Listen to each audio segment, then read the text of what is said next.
Welcome, beautiful souls, to the Yatra Sister podcast. I'm Sharita. And I'm Allison. So we're back. Mm-hmm. It's still St. Patrick's Day. No, it's not. Why are you telling all the kinds of secrets? That is not Do you want to in start spirit of over? success. You need to start over? No, Oh, okay. we're just gonna pretend Sharita's not telling our secrets. Okay.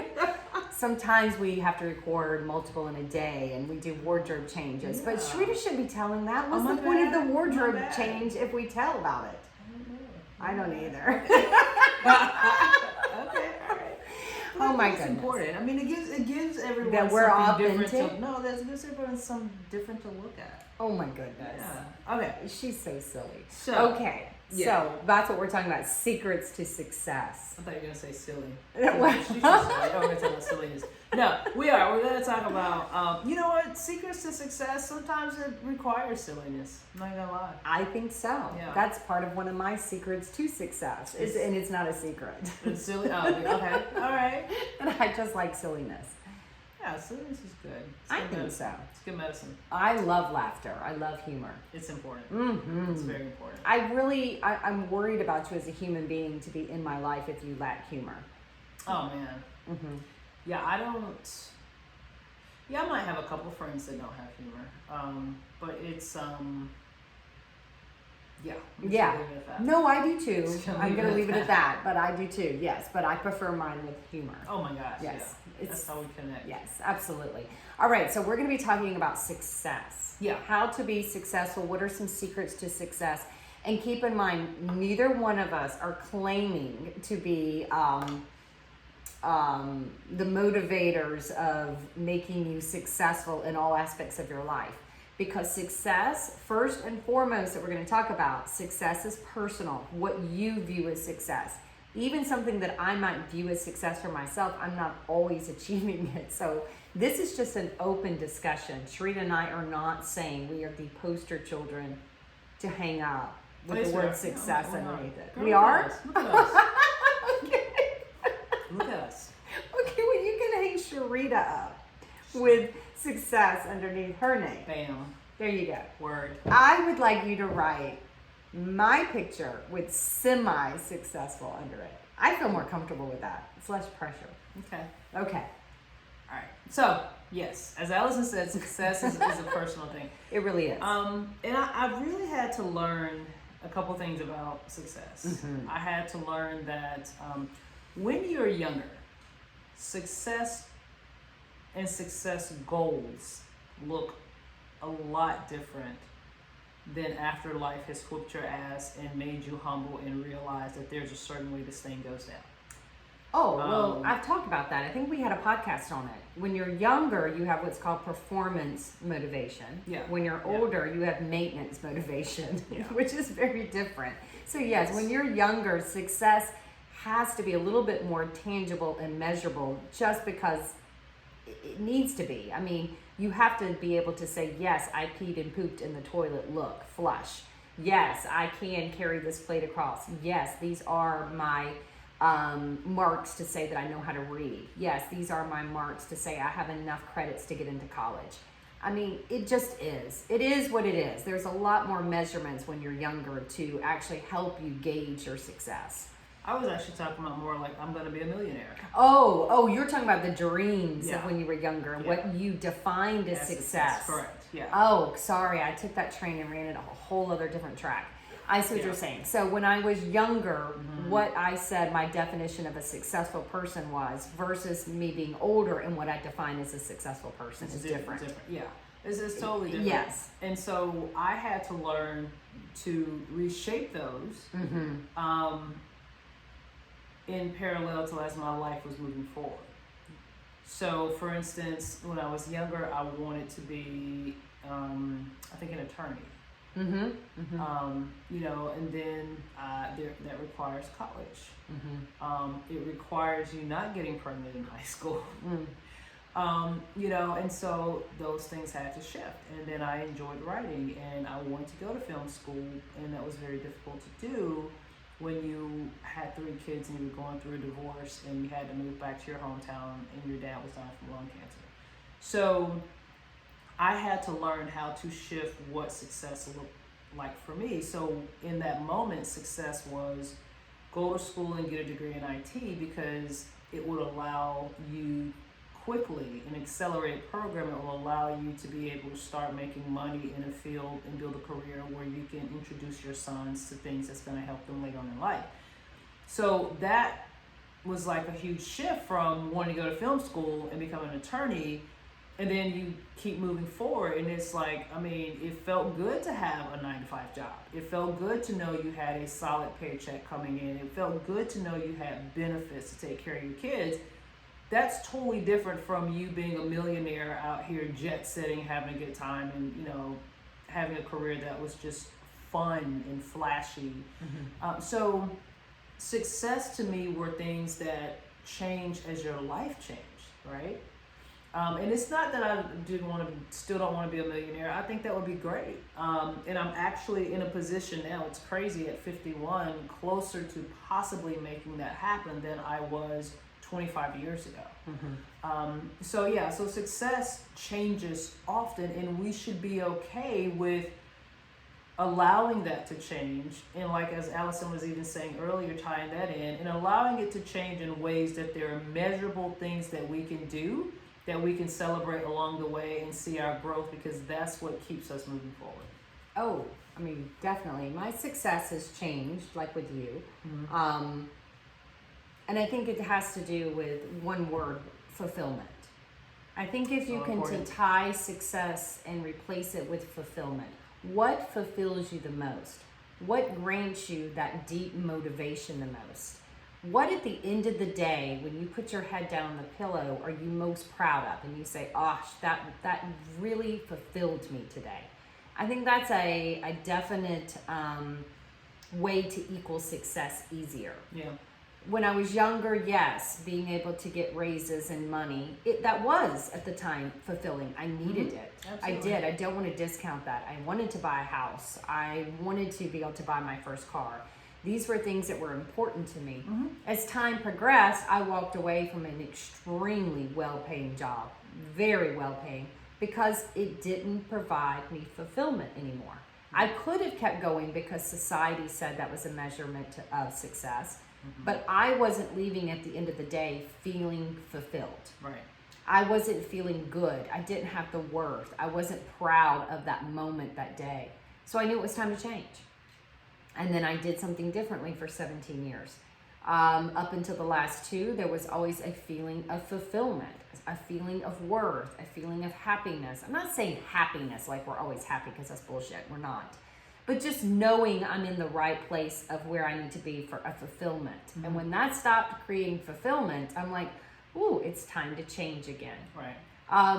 So I definitely think success is personal, because you have to find, for some people, money is fulfilling. That really is. They say to themselves that at the end of the day, I feel good. That is what I wanted to achieve today. I wanted this many sales. I wanted to see this revenue. Yeah. I wanted to see this investment. And if that actually inspires them and fulfills them, they're on the right track.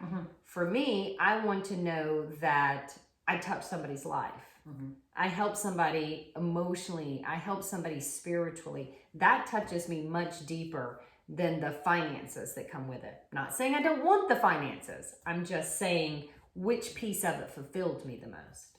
Yeah, and I think for me, like, I want to just say 2 things. For me right now, success is, at the end of the day, do I still have my peace?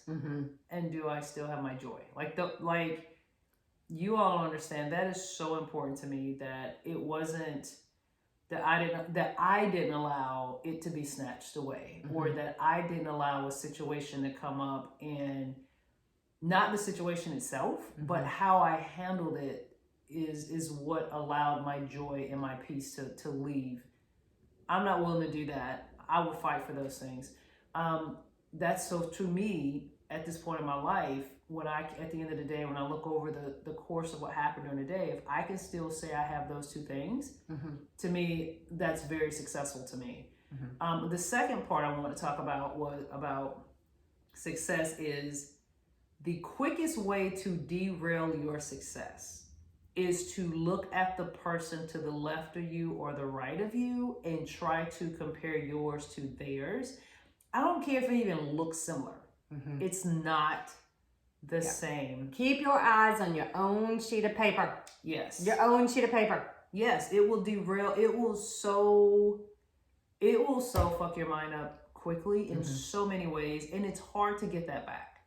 It is. I have to work on saying to myself, it is okay, Allison, to admire the success of everyone else's. Absolutely. It doesn't have to be your success. And cheer for them. Absolutely. Be a huge cheerleader for If them. I'm feeling that envy or that jealousy is probably because I'm outward looking and forgetting to come back and ask myself the deep, powerful questions. Well, Allison, what do you want to contribute? What do you want to be your fulfillment? I say for me, success is passion. I'm going to say two things. Okay. Do I have passion in what I'm doing? If I start to lose passion on a daily basis, I'm not in a successful place.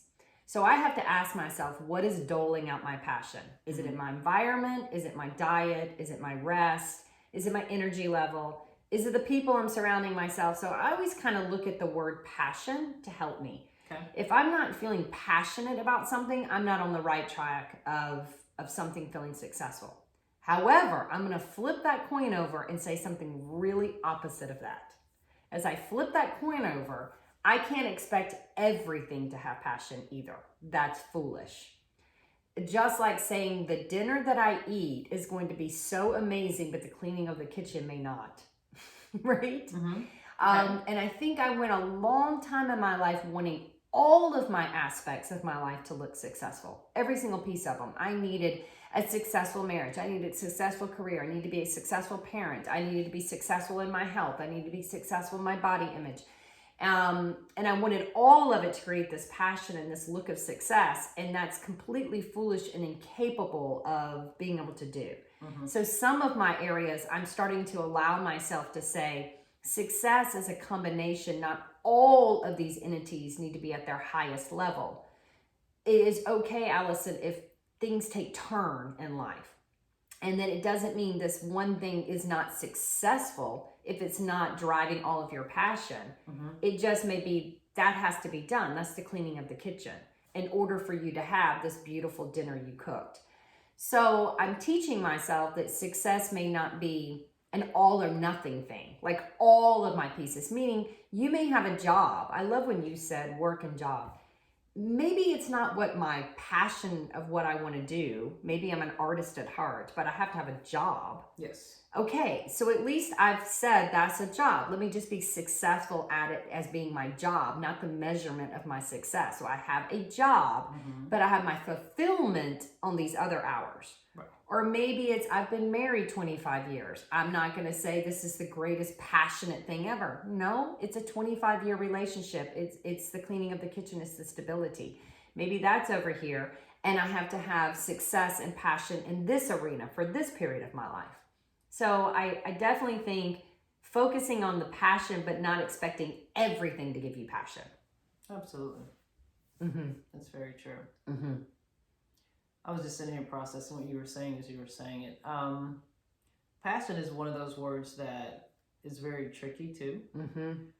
So I like what you said. Yes, there are those things, but that there are things that you want to have passion with because there's a certain energy that comes from passion. Absolutely. I can tell you right now, and like I said, I was having a conversation with a group of friends.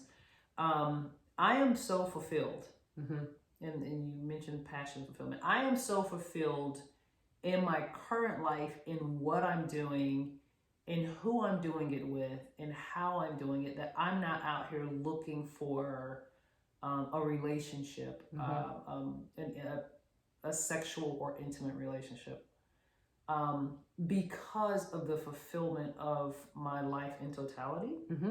And it's the passion that's fueling that. So there's an energy that comes from passion that if you have passion in it, you just get so caught up in that you're not looking at all these things that you think you should have or supposed to have that are struggling or less than, or that other people have around you. Like, you don't even see that. Like, you really don't even see that. That's not to say in those moments where you, like, say, going back with Alice and the passion, that's not to say in those moments where you don't feel that passion that you also don't look at other people's lives, and that you don't say, man, it would be nice to have, but man, once that passion hits on that hits again, because that's the beautiful thing about passion. The energy of passion it's gonna keep hitting. It's not a one-time thing, boom, and it's gone. Like, it has, like, I'm just be honest, if you take edibles or you take weed and you get those contact highs, and it's like ocean waves keep hitting your body over and over again. That's, to me, what the energy of passion is like. Like, it's just gonna keep hitting you. It's gonna keep rising. Isn't that interesting? See, we just described something very different. I've only done that a couple of times, and there is no ocean wave. I feel like it is a wave that pulls me under and says, go to sleep. Oh, you would probably do indica. That's like, I don't know. Like, I would say passion for me comes from a different kind of, like, a really good exercise or something. Like, I like that high feeling better, an endorphin high. Well, it's the same, actually. Not for me. Well, no, that's what I'm saying. I mean, yeah. We're describing the same sensation, but different ways to get there. Correct. Yes, absolutely. Yeah. I mean, see, that's what we're saying. Success is so different, but we're both saying it has to arrive at that passion fulfillment. And it's not going to be in every area of your life. I think that's where a lot of us get frustrated. We tend to focus and hyper focus on the area that we don't have it in. And then we make that a totality of, I must be a failure or I'm not that successful. You know, finances has never been something, it was at one time in my life, but it hasn't been lately on my radar. But that doesn't mean in a totality, I'm a failure. I just am using something very differently to measure my success or my passion. Yeah, I mean, because, like, for me, writing gives me that like you're saying, it gives me that fulfillment. But if I look at my life from a, you should be with someone in a relationship, why aren't you not? Yeah, that's not quote unquote fulfilled because I'm not in one, but it does not mean that overshadows this amazingness that I have right here. Oh, how about this? You've been in a long-term marriage and you feel that partner should be giving you the passion, that you feel that partner's responsibility is to strike up the sensation, and you've been with them in a place of, it's moved to stability, and now you're getting really, really frustrated because you can't get that passion that you thought you had in the beginning back again. So you're not willing to adapt into that being a different type of sensation. That happens quite a bit, hence affairs, hence all different types of very destructive things can start to happen when relationships move into these long tenured relationships. I've seen that a lot. That's why I'm smiling, because it's probably why I'm not married or in a relationship right now, because that is a lot. I mean, you're right. And when we look for a person to give us our passion, you're in a dangerous situation. You have already fucked up. If If that's what you're looking for a person to be or do for you. Oh, that's such a short-lived part of a relationship. To me, I call it, that's the glue that's going to make it stick. Yes, it should start with a lot of passion. It should start with a lot of fulfillment and excitement and bells and whistles, because that's the memory that glues it together for the next 15 years, people. Right. But if you're looking at these 15-year relationships saying, oh, I must not have a successful marriage because I don't have passion and fulfillment like that, I am like, whoa, back the train up. That may be an area that's kind of like done, good, it's stable, it's secure, I'm happy. That is a measurement of success. We have to be careful how we're measuring success. Again, if you're measuring a healthy relationship by the level of passion and fulfillment, that's probably not the right arena that I want you to put that success and those words together. But maybe if it's over here inside of the way I'm contributing my art, my volunteer work, my contributions to purpose, all of that might be an appropriate place. I know that sounds like, oh my God, are you being for real? But I am, because if you're looking for, again, every aspect to stimulate full passion and fulfillment, you're going to wear yourselves out. You're definitely gonna wear yourself out. And and the success, the fact that you married 15 years, that's success. That's right success by itself. Like I don't know what you've gone through. I don't. Right. The fact that you've been married for 6 months, that is success. Because let me tell you, these things don't. It's so much easier when you have your own definition and idea of success. When you do have to blend that, and some of those ideas of what success is, if you're in a marriage or a relationship where you're committed to each other, or you might be in an open relationship, but you're committed to those people you're in it with, you're gonna have to share some definitions of what success looks like for you together. Those are hard. Well, sure, because we just threw out a lot of words that success is strung with. I think the first we started out, success is strung with stability and passion. Yeah. Now we've said over here, I said I'm flipping the coin dramatically. Success is also contentment and stability. That is also success. So success are these pleasant, I hate to even say, I'm just going to use the word pleasant, a very benign word that we have that are calm sensations to maintain life with. But success is going to feel differently in different arenas in different times of your life. Absolutely.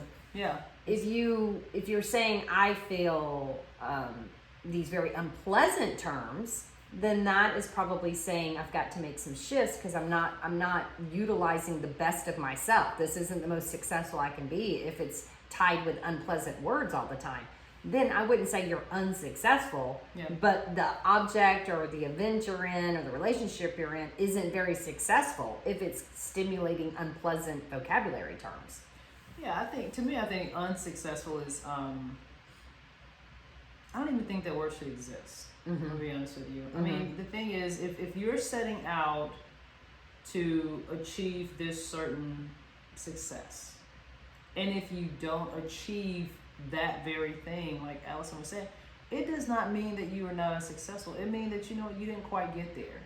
And honestly, you probably didn't quite get there is because life had shifted, and you're still trying to hit that when your whole life has shifted in a direction that moved you opposite of that, and you can't get there anyway. Right, or it just might be a piece. Like I said, it's not success. It's not the whole totality of yourself. It may just be an aspect of it. Yeah, an absolutely. aspect of it isn't pleasant or unpleasant, or it's not its highest sensational, pleasant words. That's what I would say. Like my idea of success tonight is if I can get in my bed by 8:30, 9 o'clock. Ooh, yeah. That and it might be like Sharita, you are a very successful girl. If you get in bed at 8:30, I might get there 9 o'clock. Does that mean that I didn't hit that mark, that I'm not successful? No, it just means that I didn't hit it exactly the way I thought I would, but the effort was there for me to do it. Now here's my biggest one right here. Make sure you are living with your definition of success and not someone else's. Woo! We've had parents that have told us what success means, and we're constantly falling short from it. You may have had parents that success meant you got a college education and you got this career. Success meant you looked this certain way, you got married to this certain type of person. You may be married to someone and what they deem as success, you're completely opposite of. And they deem every day this is successful, keeping a clean house, everything in order. And you're like, that's not a measurement of success. That says to me I didn't have any fun for the day. Meaning everybody has their own definition. And if you really want to know what unsuccessful is when you are going through life trying to live somebody else's definition of success than your own definition. That is so dangerous. So I want you to make sure when you're thinking about making your list of what success means to me, listen to those voices and make sure they're your voice and not somebody else's voice telling you what success is. Because that's very dangerous. I deal with a lot of counseling clients that I'm always saying, whose voice is that? Is that your voice or your mother's voice? Is that your voice or your spouse's voice? Because we have a lot of things And it might even just be generalized society's voice. Generalized society says this is the way I should look, behave, have, or do in order to be successful. So I want you to always look at the voice that's speaking and make sure it is your voice and your definition. Yeah, and once you do that, carry that shit out. Because here's the thing, if it is your voice and your definition, but you still don't give yourself permission to let others know that, then what's the point of you even having your own idea of what success is? Like, I mean, honestly, what's the point? Because I think a lot of people, there are things we want to do. I mean, it could be, I just want to get in my car and drive down 2 blocks without being afraid today, because I'm afraid to drive in my car. Some people are. You know, and it's something that simple, but if you want to do that and you allow someone else to tell you, nope, better not do that. You scared. What you driving down there for? That wasn't what your level of success is. So that's, like you said, that's someone else's voice. But if you don't have the courage to stand on what your idea of success is and act on that, then what's the point of you even having an idea of what success is for you anyway?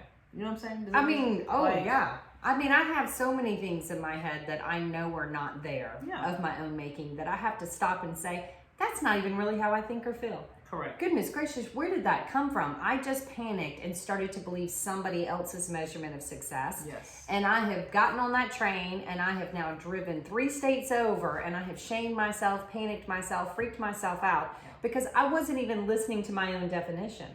Exactly. I mean, truly, I look at sometimes really skinny individuals, and this is not a judgment. I probably shouldn't even say it. But for me, I sometimes say, wow, that looks like they didn't have a good time. Meaning I had to change that success measurement for myself. Like, I would rather, for me, and I'm not trying to say that judging others. That's why I said I went into some sticky ground here. But for me, I was shaming myself at one period. Oh my gosh, I should be thinner. Oh my gosh, I should be thinner. For mine, I had to say, no, Allison, for you to have a good time and be enjoying life, your weight may look a little differently. So I had to change that definition for success for myself. Not that I'm out judging someone and saying, oh, look at them, they're too big or they're too small or all of that. Kind of like what you said, stop looking at other people. I had to look at it for myself. Right, yeah. So I was trying to be very careful in the way I delivered that without saying I'm judging somebody else's weight. It has to be your measurement of success that keeps you fulfilled in a passionate and happy way and or secure, grounded, and content. Just because it makes you fulfilled and happy, but if it came with anxiety, you're correct. If it came with way too many sacrifices to get it, if you had to get it by shaming yourself, denying yourself, doing all kinds of crazy things to get that fulfillment, oh, you've missed it again because you had a lot of unpleasant words attached to it to get to that success.